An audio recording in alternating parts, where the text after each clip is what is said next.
Hello, I'm Jeffrey Del Monte, the Deputy Fire Chief for the Duck Fire Department. As you can see behind me, we have had a recent structure fire here in Duck in the Four Seasons subdivision. On May 10th at 12:45 a.m., the Duck Fire Department and our mutual aid partners responded to this residence.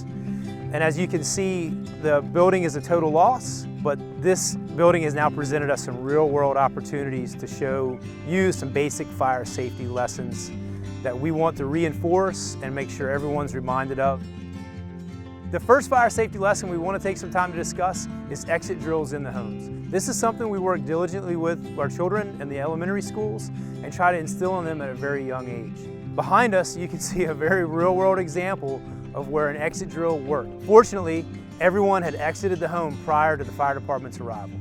We encourage each of you to go and spend some time with your family. It's important that you have a plan. Nobody's planning to have a fire, but when it happens, it's not the time to try to develop a plan. To build on that exit plan, it's imperative that your family knows two ways out of the house. We don't know where a fire may start, and so having two ways in and out of the house is super important so that everyone has an alternate egress path in case there was fire impeding their exit. The last piece of this is going to be a meeting place. So once everyone has exited the home, what do we do now? It's imperative that everyone has a singular meeting place so that as your fire department arrives, as responders arrive, we can ensure that everyone is out of the residence. And now that we're on the north side of the residence, another great example is provided, and that's what closing doors can do to buy you time and to prevent fire spread in the case of a fire. Here's the hallway in which the doors were closed. As you can see behind me, the bedrooms on this hallway are still intact.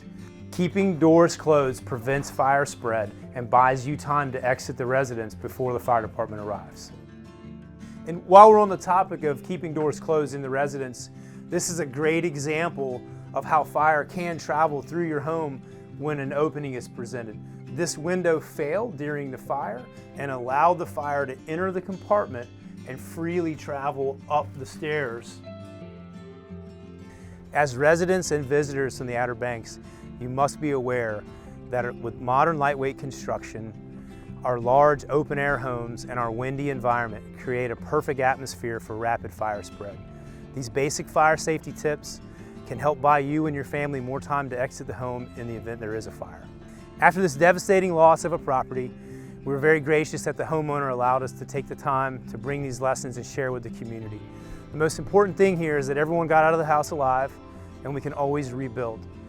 The Duck Fire Department encourages you to take the time to review these basic fire safety lessons with your family, develop a plan that works for you, and always be fire safe.